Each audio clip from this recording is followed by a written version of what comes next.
5 years ago, my life took an unexpected turn when I met Pierre. It was a Tuesday morning like any other at Tech Innovation, the technology company where I worked as a senior developer. The Parisian sun filtered through the large windows of our open office, illuminating the rows of computers and the focused faces of my colleagues. That day, our team leader, François, introduced us to a newcomer. This is Pierre, our new junior analyst. He just finished his master's degree in computer science and is joining our team to work on the Nexus project. Pierre was tall, with messy brown hair and green eyes sparkling with intelligence. His shy smile contrasted with the confidence of his handshake. "Pleased to meet you all," he said in a soft but firm voice. I didn't know yet how much this encounter would change my life. In the first few weeks, our interactions were purely professional. I helped him adapt to our work environment, explaining the subtleties of our system and the particularities of our project. Pierre was a quick learner, asking relevant questions and already bringing interesting ideas despite his lack of experience. One evening, as we were working late on a particularly stubborn bug, Pierre suggested we go for coffee. To clear our minds, he had said with a wink. I accepted, surprised by my own eagerness to spend time with him outside of work.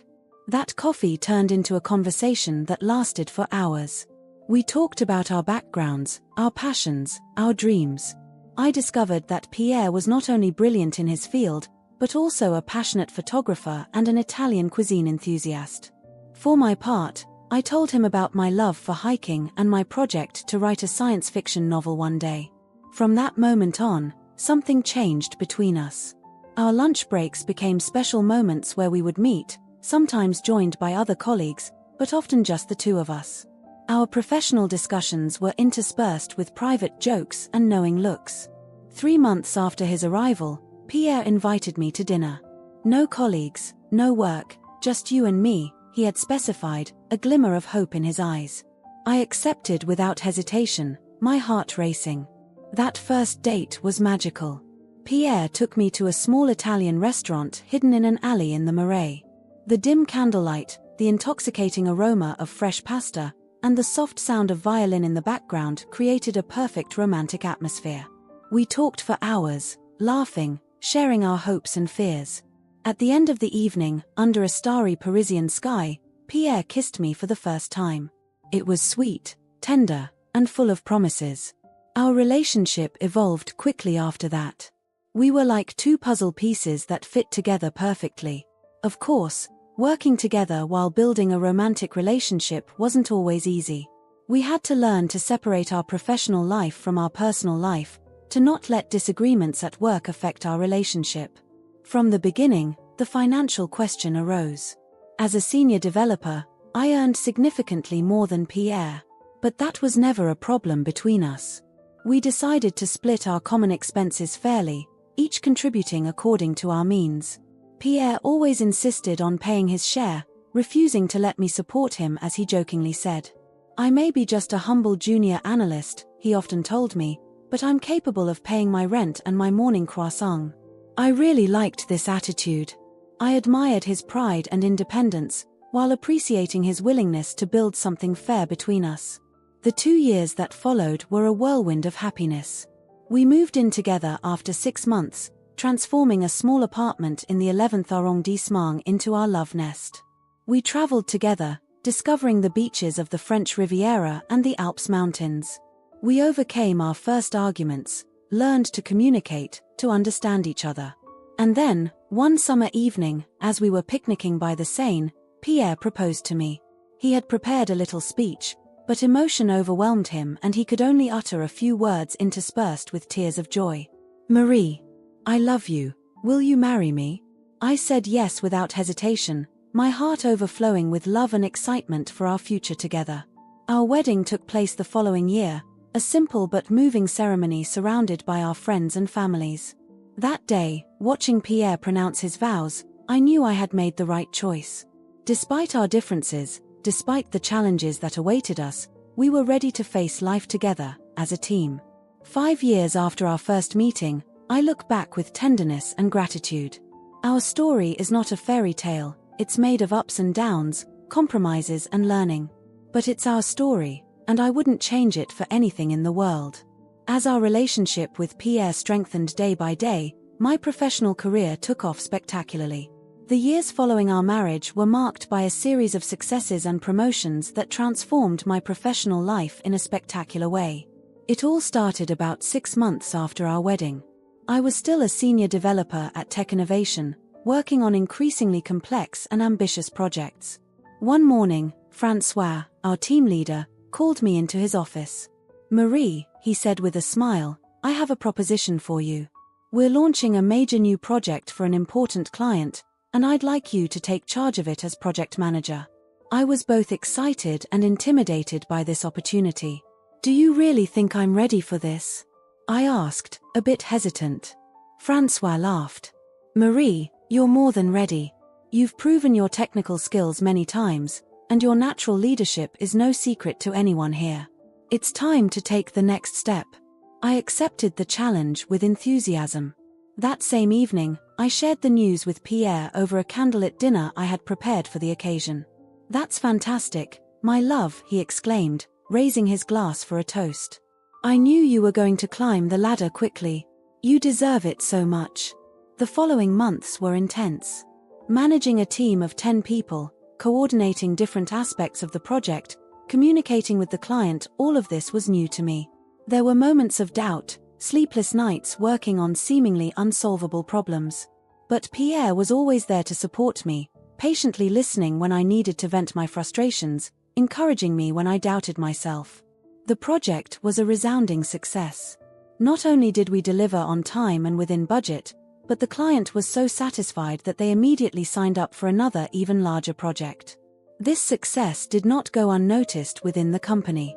Less than a year after my promotion to project manager, I was summoned to the office of the general manager, Mr. Dubois.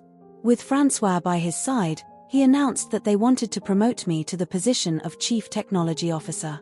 "Your performance as a project manager has been exceptional, Marie," Mr. Dubois said. "We believe you have the potential to lead our entire technology department." This promotion was beyond my wildest dreams.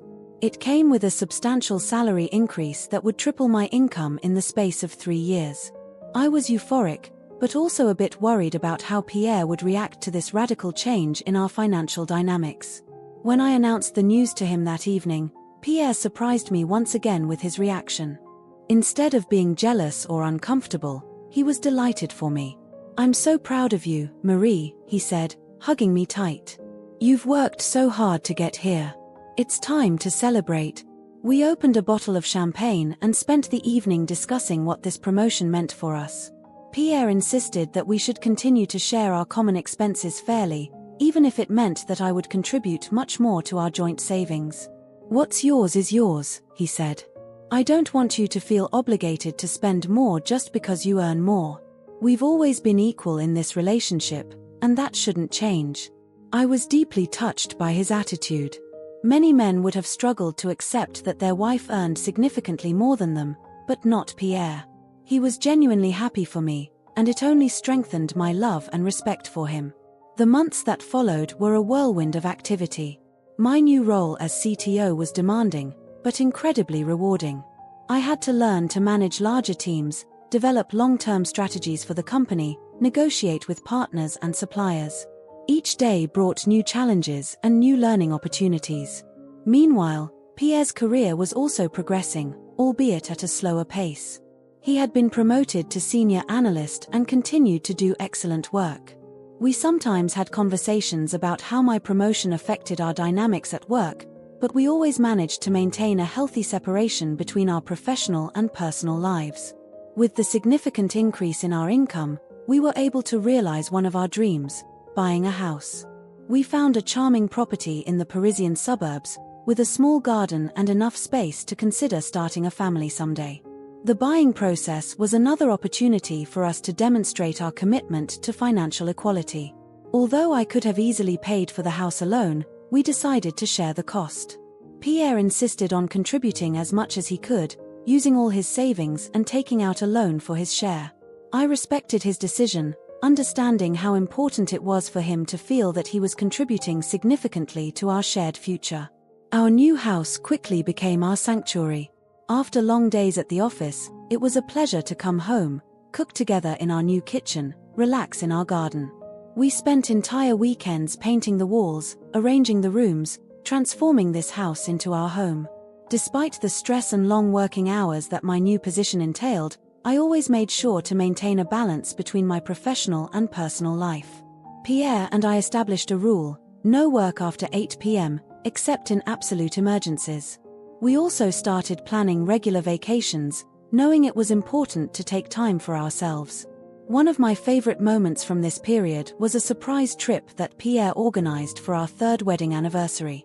He took me to a small village in Provence, where we spent a week exploring local markets, tasting wines, walking through lavender fields. Away from the stress of work, we were able to reconnect and remind ourselves why we got married. During this trip, we had an important conversation about our future. Sitting on the terrace of our hotel room, watching the sun set over the Provençal hills, we talked about our dreams and aspirations. "I know your career is important to you, Marie," Pierre said, "and I'm so proud of what you've accomplished. But I want you to know that for me, the most important thing is our happiness together.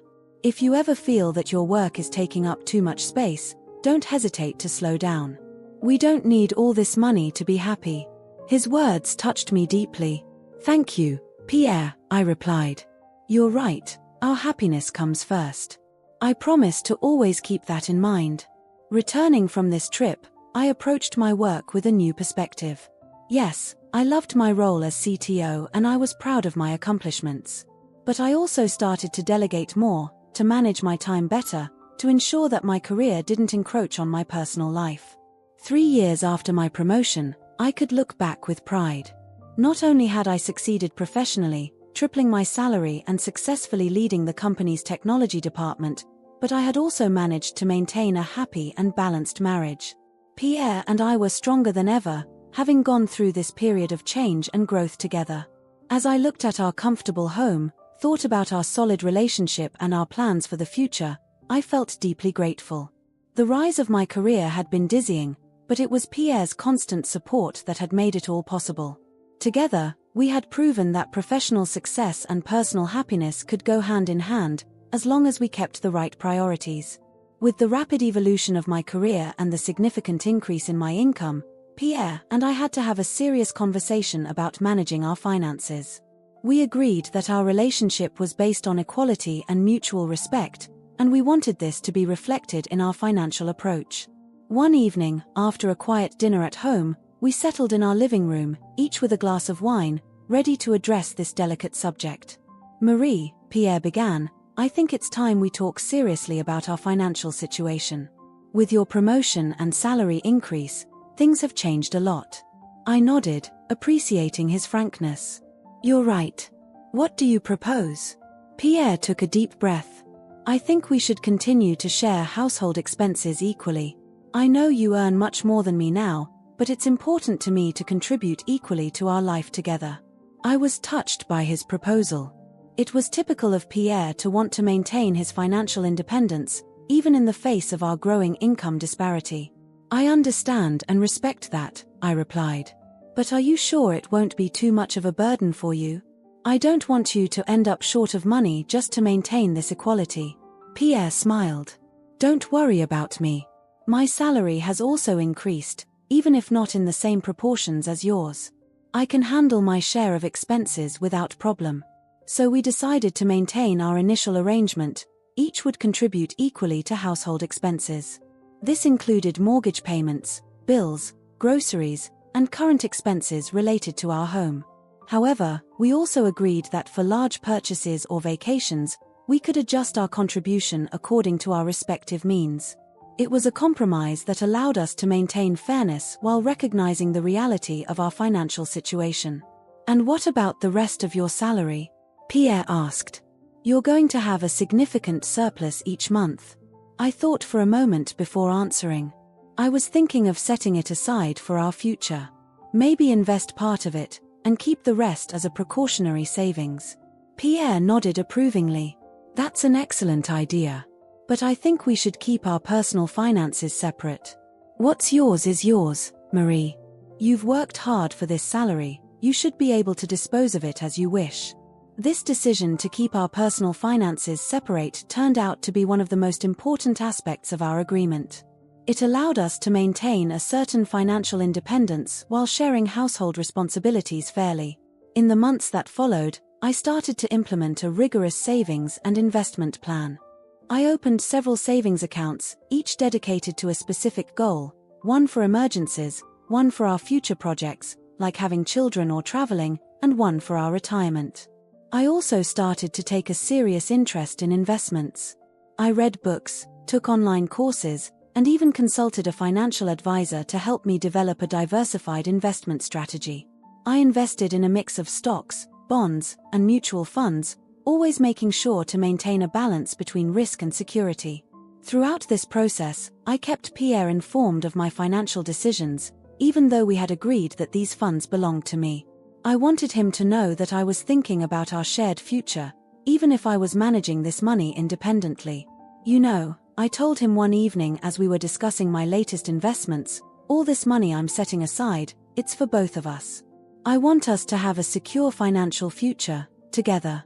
Pierre squeezed my hand affectionately. I know, my love. And I'm grateful for that. But don't forget to enjoy a little too. You've worked hard for this salary, you deserve to treat yourself from time to time. Following his advice, I started to allow myself a few small luxuries. I bought a watch I had been coveting for a long time, I treated myself to regular spa sessions to manage the stress of my work, and I even took photography classes, a passion I had always wanted to explore. However, I always made sure not to flaunt these personal expenses in front of Pierre. I didn't want him to feel uncomfortable or think I was wasting our money. Our financial arrangement worked well because we mutually respected each other's choices and privacy. One day, Pierre came home with a worried expression. He confessed to me that he sometimes felt guilty for not being able to contribute as much as I did to our joint savings. I know it's irrational, he said, but sometimes I wonder if I'm doing enough for our future. I took his hands in mine. Pierre, listen to me. You contribute enormously to our life together. Not just financially, but in 1,000 other ways. Your support, your love, your understanding, all of that is worth more than any amount of money. These open and honest conversations about our finances strengthened our relationship. We learned to communicate more effectively about sensitive topics, to express our concerns and hopes, and to find solutions together. Over time, our financial arrangement became second nature. We shared household expenses equally, while maintaining financial independence for the rest. This approach allowed us to maintain a healthy balance in our relationship, avoiding tensions that could have arisen if one of us had felt like we were carrying all the financial weight. However, there was one aspect of our financial agreement that I kept secret: the true extent of my savings and investments.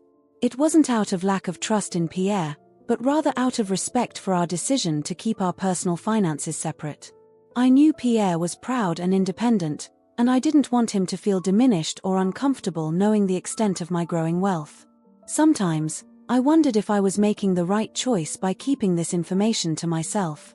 But every time I saw Pierre happy and satisfied with our arrangement, I reassured myself that it was the best decision for our couple. One evening, as we were celebrating our 5th wedding anniversary, Pierre surprised me with an unexpected gift, a finely chiseled silver bracelet that I had admired months ago in a shop window. "How could you afford this?" I asked, stunned. Pierre smiled proudly. "I've been setting money aside for months. I wanted to give you something special, something that shows that I too can contribute to our happiness." This gesture deeply moved me. It reminded me that our financial agreement wasn't just about money, but also about love, respect, and mutual desire to contribute to our shared happiness. As I watched the bracelet sparkle on my wrist, I realized how much our financial arrangement had strengthened our relationship. It had taught us to communicate openly, to respect each other's independence, and to work together. As I watched the bracelet sparkle on my wrist, I realized how much our financial arrangement had strengthened our relationship. It had taught us to communicate openly, to respect each other's independence, and to work together towards common goals. Certainly, our situation wasn't conventional.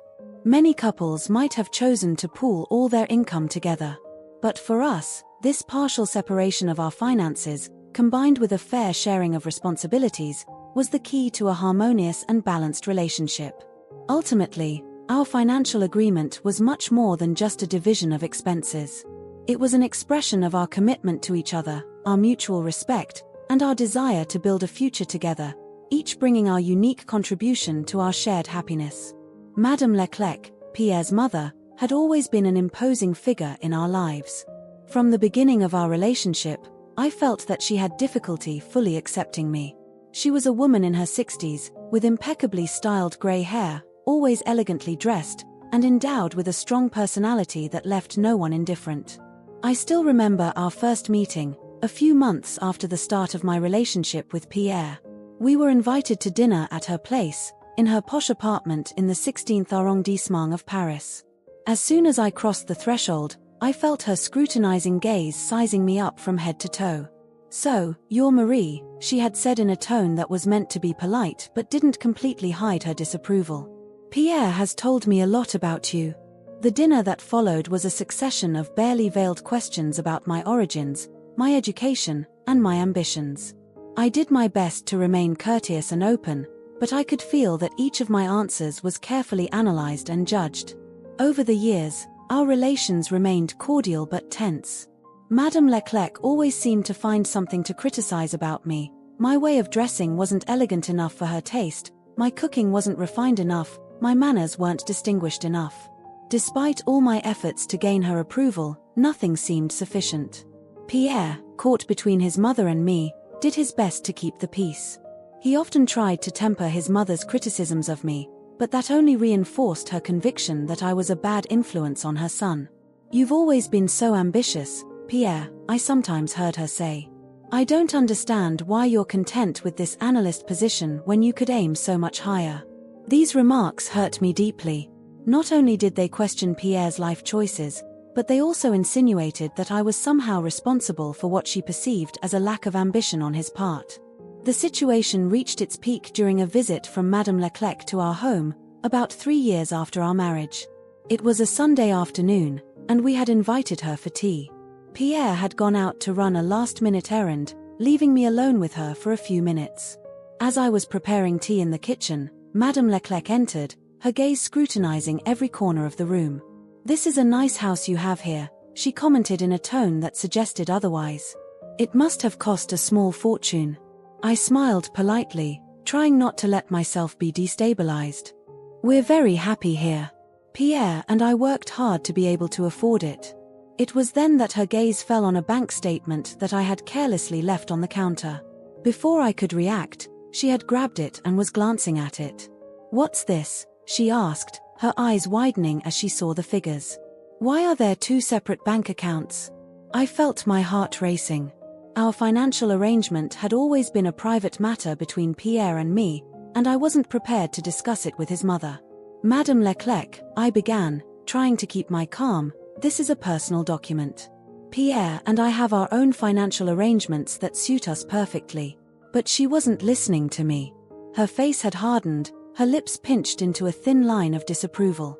"I see what's going on here," she said accusingly. "You're keeping your money for yourself, aren't you? You're taking advantage of my son." I was stunned by this accusation. "That's not it at all," I protested. "Pierre and I contribute equally to our common expenses. We've simply chosen to keep part of our finances separate." But Madame Leclerc wouldn't hear any of it. She was convinced she had discovered proof of my supposed manipulation of her son. "I always knew you weren't good enough for Pierre," she spat. "Now I have proof.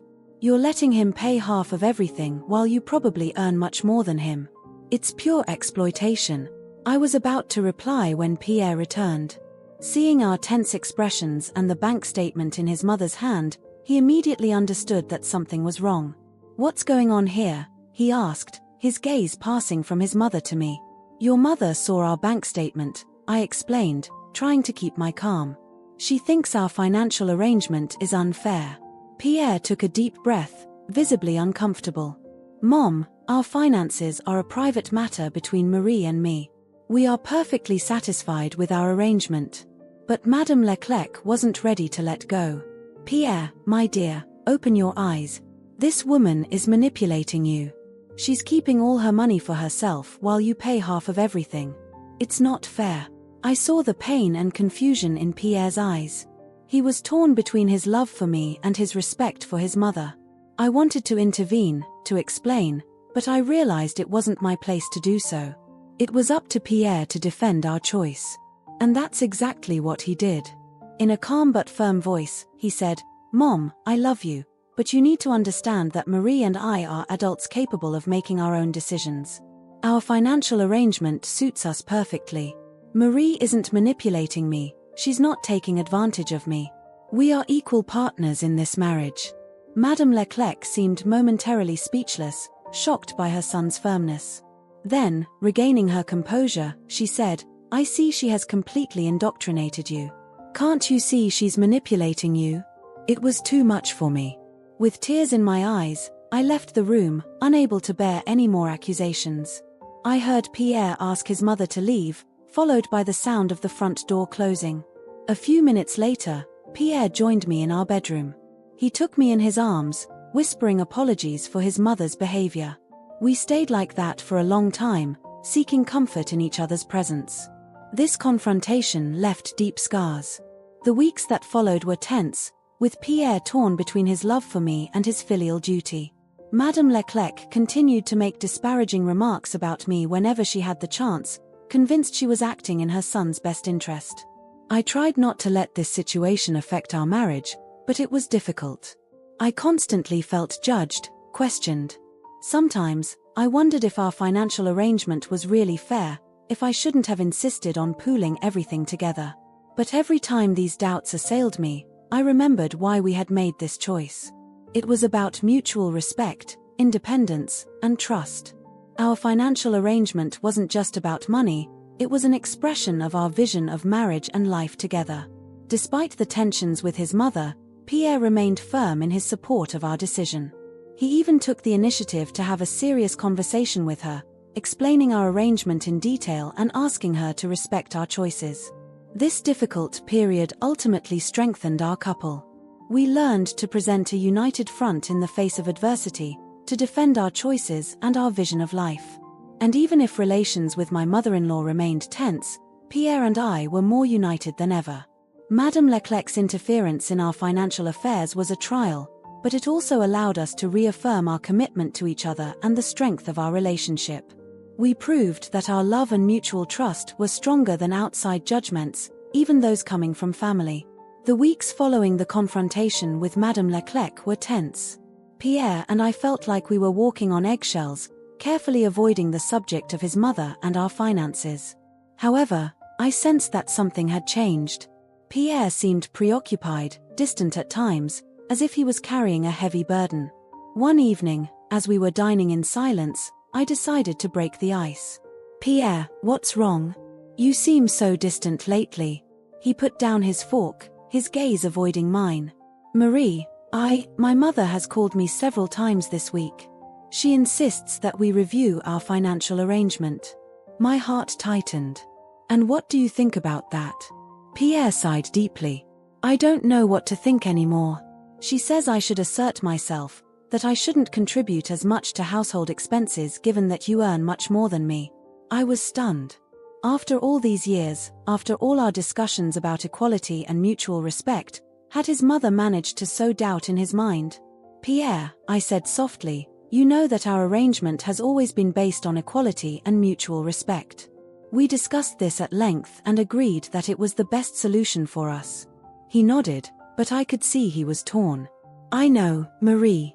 But my mother says I'm being exploited, that I should benefit from your financial success. She thinks I should stop contributing to household expenses for a while, to see how you would react." I was flabbergasted. Not only was Madame Leclerc continuing to interfere in our lives, but she was now suggesting that Pierre test our relationship. It was as if she was deliberately trying to create tension between us. "And what do you think about that?" I asked, my throat tight. Pierre ran a hand through his hair, visibly uncomfortable. "I don't know, Marie. Part of me knows that our current arrangement is fair and equitable. But another part of me wonders if my mother is right. Maybe I should benefit more from your financial success. I felt anger rising within me, but I did my best to stay calm. Pierre, our marriage isn't about who benefits from whom. We are partners, equals. Our financial arrangement reflects that. But I could see that my words weren't enough to dispel his doubts. The following days were difficult. Pierre was becoming more and more distant, spending long hours on the phone with his mother. I knew she continued to pressure him, to sow doubt in his mind. One evening, about 2 weeks after our first discussion, Pierre came home from work with a determined expression on his face. My heart tightened, anticipating what was to come. "Marie," he said, sitting across from me, "I've made a decision. I'm not going to contribute to household expenses for a while." Despite expecting it, his words hit me like a punch. "Pierre, you can't be serious. It's your mother who put this idea in your head, isn't it?" He looked away. "My mother has nothing to do with this. It's my decision. I think it's fair that you take on more financial responsibilities, given that you earn much more than me." I was in shock. How had we come to this? How could Pierre question everything we had built together? "And what do you plan to do with the money you won't be spending on the household?" I asked, trying to keep my calm. Pierre shrugged. "I'm going to set it aside, maybe invest it. My mother thinks it would be a good idea for me to start building my own financial security." His mother's words. Again and again. I felt anger rising within me, but I suppressed it. Getting angry would only make things worse. "Pierre," I said softly, "I understand that you want to take care of your personal finances. But don't you think this decision goes against everything we've built together?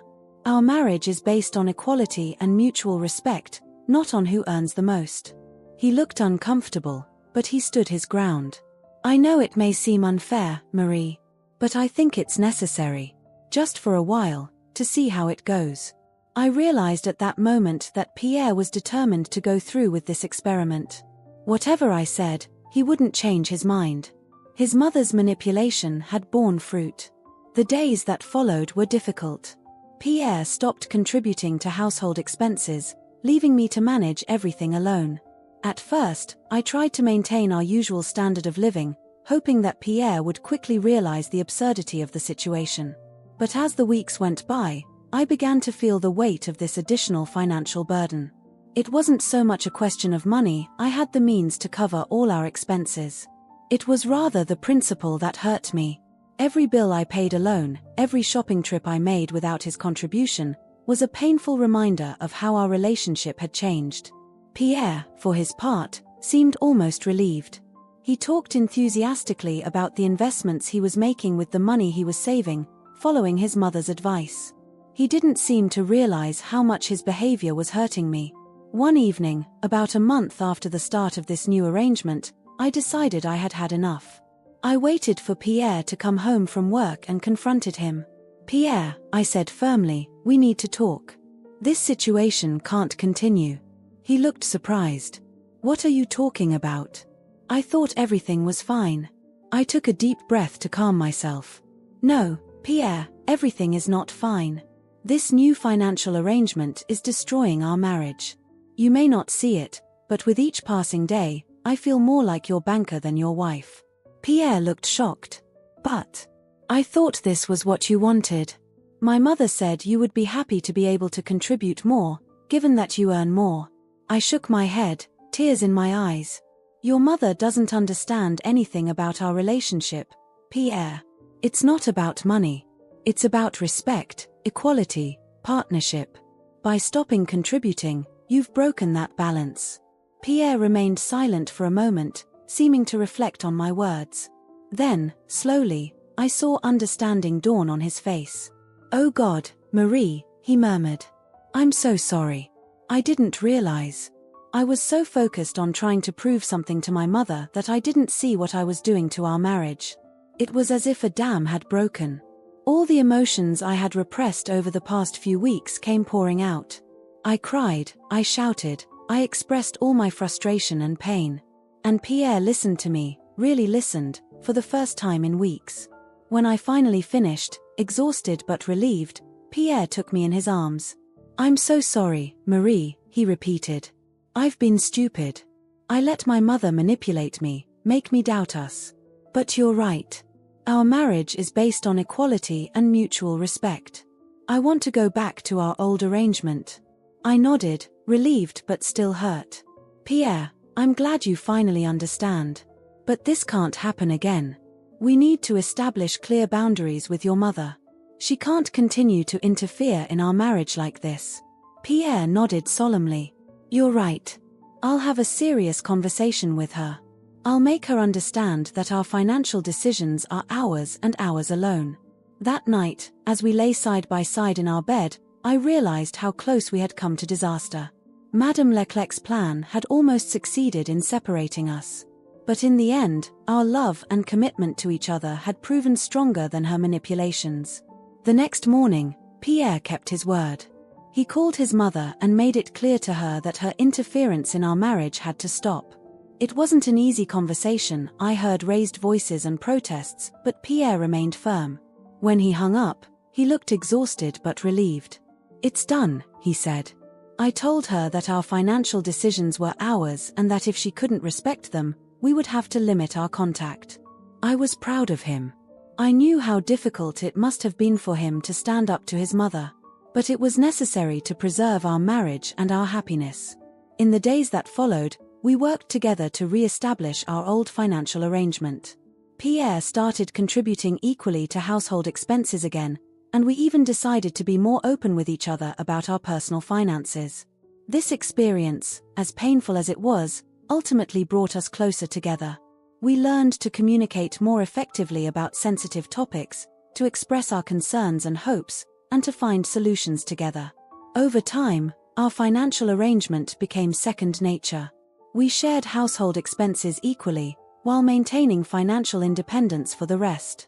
This approach allowed us to maintain a healthy balance in our relationship, avoiding tensions that could have arisen if one of us had felt like we were carrying all the financial weight. However, there was one aspect of our financial agreement that I kept secret: the true extent of my savings and investments.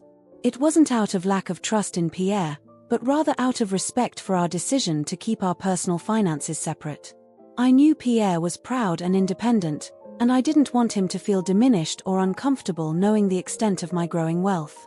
Sometimes, I wondered if I was making the right choice by keeping this information to myself. But every time I saw Pierre happy and satisfied with our arrangement, I reassured myself that it was the best decision for our couple. One evening, as we were celebrating our 5th wedding anniversary, Pierre surprised me with an unexpected gift: a finely chiseled silver bracelet that I had admired months ago in a shop window. How could you afford this? I asked, stunned. Pierre smiled proudly. I've been setting money aside for months. I wanted to give you something special, something that shows that I too can contribute to our happiness. This gesture deeply moved me. It reminded me that our financial agreement wasn't this gesture deeply moved me. It reminded me that our financial agreement wasn't just about money, but also about love, respect, and mutual desire to contribute to our shared happiness. As I watched the bracelet sparkle on my wrist, I realized how much our financial arrangement had strengthened our relationship. It had taught us to communicate openly, to respect each other's independence, and to work together towards common goals. Certainly, our situation wasn't conventional. Many couples might have chosen to pool all their income together. But for us, this partial separation of our finances, combined with a fair sharing of responsibilities, was the key to a harmonious and balanced relationship. In the end, our financial agreement was much more than just a division of expenses. It was an expression of our commitment to each other, our mutual respect, and our desire to build a future together, each bringing our unique contribution to our shared happiness. As we celebrated our 7th wedding anniversary, Pierre and I took a moment to reflect on our journey. Sitting on the terrace of our house, watching the sun set over the garden we had carefully tended together, we realized how much we had grown, individually and as a couple. You know, Marie, Pierre said, taking my hand, I wouldn't change anything that happened. As difficult as it was at times, every trial has made us stronger, more united. I squeezed his hand back, feeling my heart overflow with love and gratitude. I agree. We've been through the fire together, and we've come out forged into a stronger alloy than ever. As we looked towards the future, we knew that other challenges surely awaited us. But we were ready to face them, together, armed with the love, trust, and mutual understanding we had cultivated through these trials. Our story wasn't a fairy tale, but it was ours. A story of love, growth, challenges overcome, and lessons learned. And as the sun disappeared over the horizon, painting the sky in golden and pink hues, we knew that the best was yet to come.